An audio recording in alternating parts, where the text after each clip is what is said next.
eterna pergunta que sempre nos assombrou, especialmente em noites e trevas. Estamos sozinhos no universo? Não podia ser avião, nem helicóptero, nem balão. Era como se fosse um prato de sopa visto por baixo, rodopiando, sem fazer um único som. Seres de outros planetas visitam a Terra? É só a gente se preparar, que eles estão para chegar aí. Alienígenas estão nos observando? Esse círculo aqui é uma das marcas, segundo eles mesmos, são as marcas das sapatas das naves quando estiveram aqui. Temos 3 aqui, temos essa, temos mais uma aqui no alinhamento, tá? O que mostra uma possibilidade de um tripé.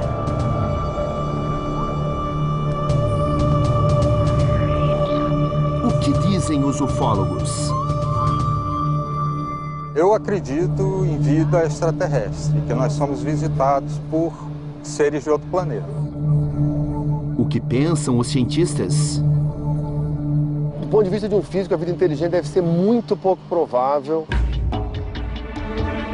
O que acredita esse brigadeiro da reserva? Responsável pelo espaço aéreo brasileiro por 6 anos. O senhor acredita em disco voador? Não, eu acredito. O senhor demorou para responder. Eu acredito em fenômenos inexplicados.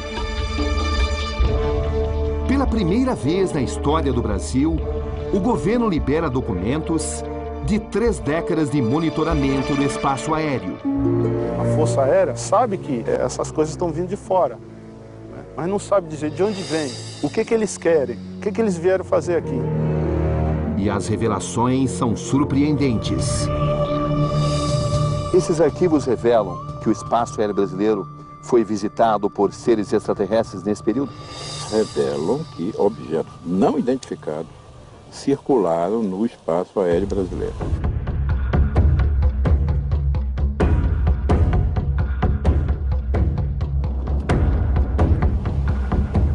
E em Mato Grosso do Sul, uma comunidade cria uma cidade projetada e guiada pelas orientações dos extraterrestres.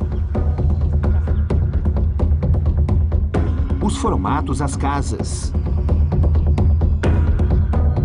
A escolha dos alimentos. O aerodisco.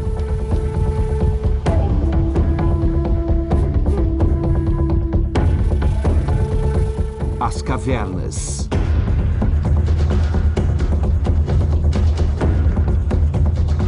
E uma imagem intrigante, inédita na televisão brasileira. Os ufólogos do Projeto Portal gravam o que eles classificam de aparição de um extraterrestre. Os extraterrestres não são uma aberração da natureza, e muito menos uma anomalia. Os extraterrestres são seres humanos altamente, com uma tecnologia muito elaborada, muito evoluída, e um padrão vibracional muito além. As imagens são submetidas a especialistas. O que eles têm a dizer? Se eles são como nós, se eles falam como nós, se eles agem como nós, se eles são iguais a nós, então eu também posso ser um extraterrestre. Lunáticos ou um povo escolhido por uma inteligência superior? Interação com mundos paralelos.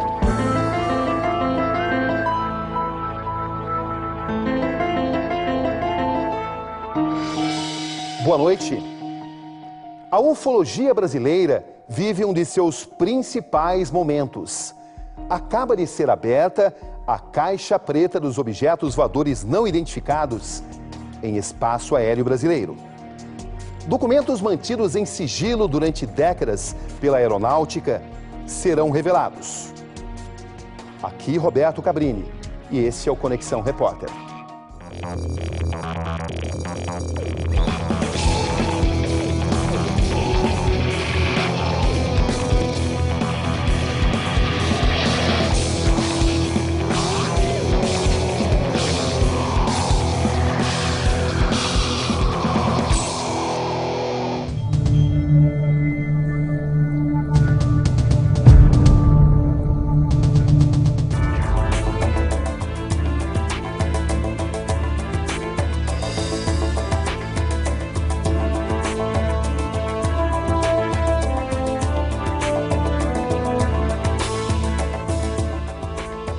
alguém tiver algum local onde pousou um OVNI, que ficou uma marca estranha no local, primeira coisa, isolamento desse local.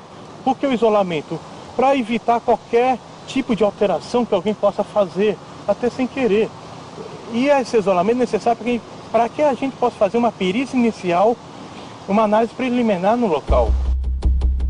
Paulo Aníbal é um caçador de OVNIs, objetos voadores não identificados. Biólogo de formação, ele vasculha os locais onde surgem sinais de aparições. Isso começou com o meu primeiro avistamento, que tem quase 24 anos atrás, que eu vi 5 objetos prateados em cima de um prédio, na cidade de São Paulo, na Zona Oeste. Não podia ser avião, nem helicóptero, nem balão. Era como se fosse um prato de sopa visto por baixo, rodopiando, sem fazer um único som. E com movimentos, cada um deles tinha um movimento próprio. Um ia para a direita, para a esquerda, outro ia para o outro lado. Chegou um dado momento, mais ou menos depois de 10 minutos, se juntaram e foram com velocidade alta para cima, sumiram. O espaço aéreo brasileiro é invadido por OVNIs?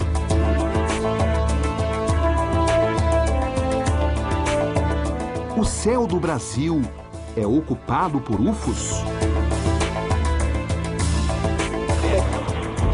Os radares conseguem captar as naves de outros planetas?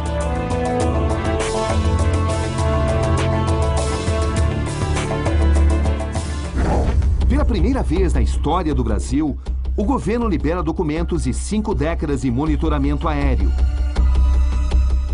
E nesse controle aparecem citações sobre objetos voadores não identificados. 4.000 páginas de revelações ufológicas. Documentos. Desenhos. Fotos. E vídeos. Tudo baseado em relatos de avistamentos. Relatos feitos por pilotos e controladores de voo. Esses documentos foram liberados depois de uma exaustiva batalha dos ufólogos. Uma comissão foi criada para pressionar o governo.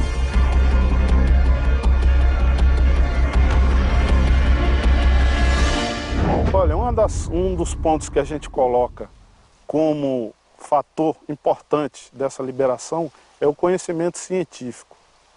Né? Conhecimento científico, conhecimento histórico, para finalmente todo mundo tomar conhecimento disso, correr atrás, que é um direito da população que se interessa por esse fenômeno. Os documentos estão disponíveis no Arquivo Nacional.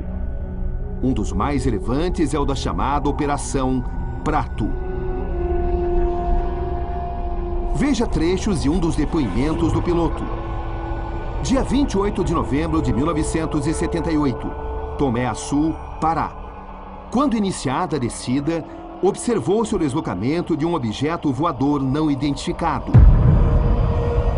O OVNI manteve-se em voo nivelado por um período de 4 minutos, com a mesma velocidade da aeronave.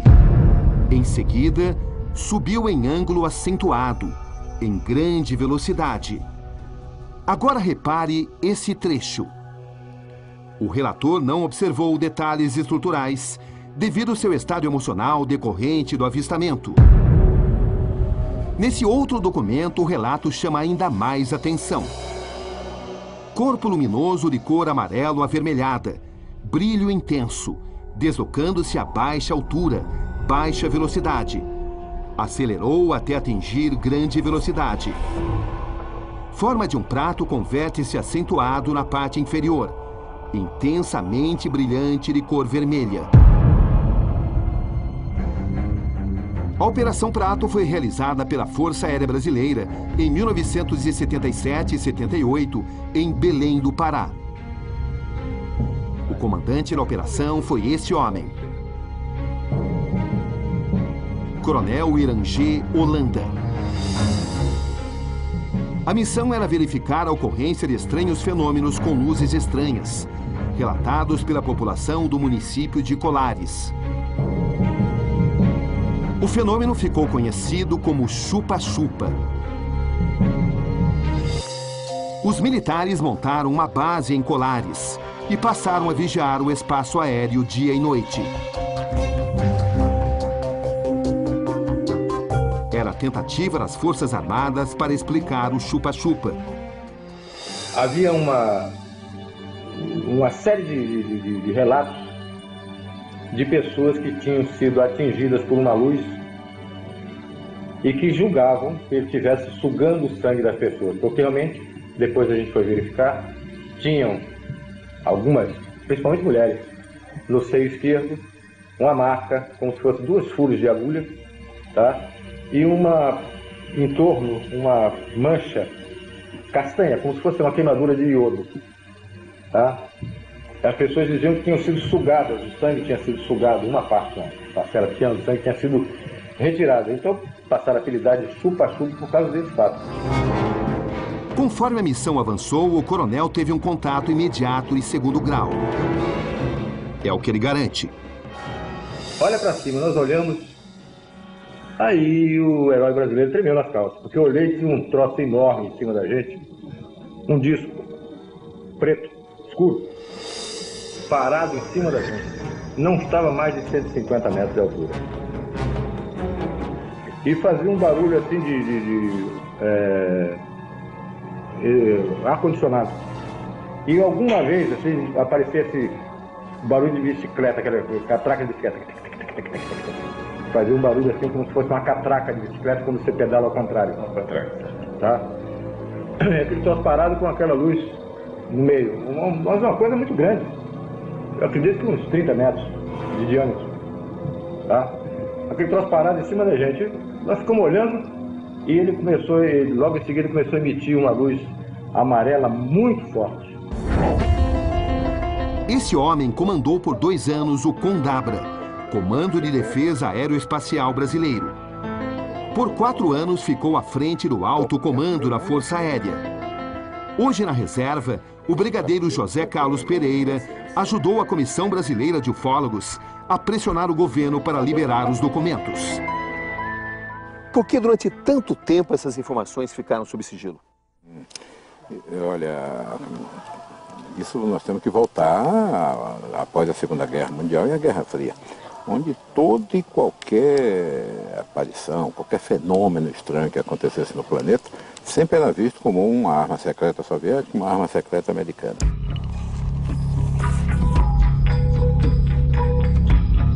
Mas existe a noção de que durante muito tempo a aeronáutica tentou esconder informação sobre ufologia, sobre objetos voadores não identificados. O senhor sabe disso? Sei, claro, e o mundo todo fazia isso. E o senhor tentou esconder? Tentei não, eu escondi. Por quê? Porque era necessária a segurança nacional que isso fosse mantido escondido. Esses arquivos revelam que o espaço aéreo brasileiro foi visitado por seres extraterrestres nesse período? Esses arquivos revelam a presença de objetos. A afirmação de ser extraterrestre é uma afirmação complexa, mas revelam que objetos não identificados circularam no espaço aéreo brasileiro. Objetos não identificados.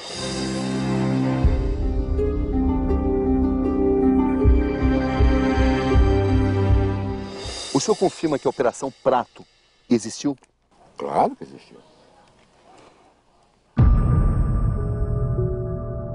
O senhor conheceu bem o comandante Urangel Holanda?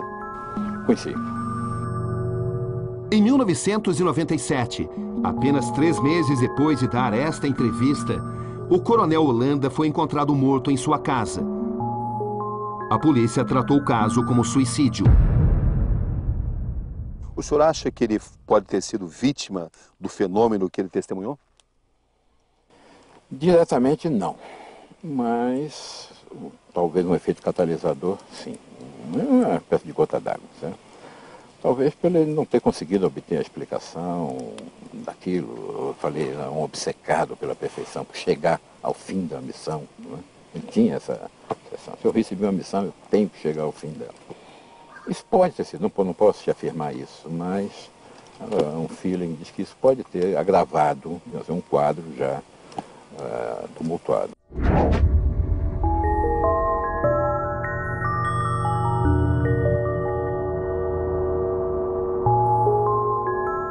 Daqui a pouco, uma imagem inédita na televisão. Uma imagem intrigante. Como é que os caras vão acreditar que tu é um extraterrestre?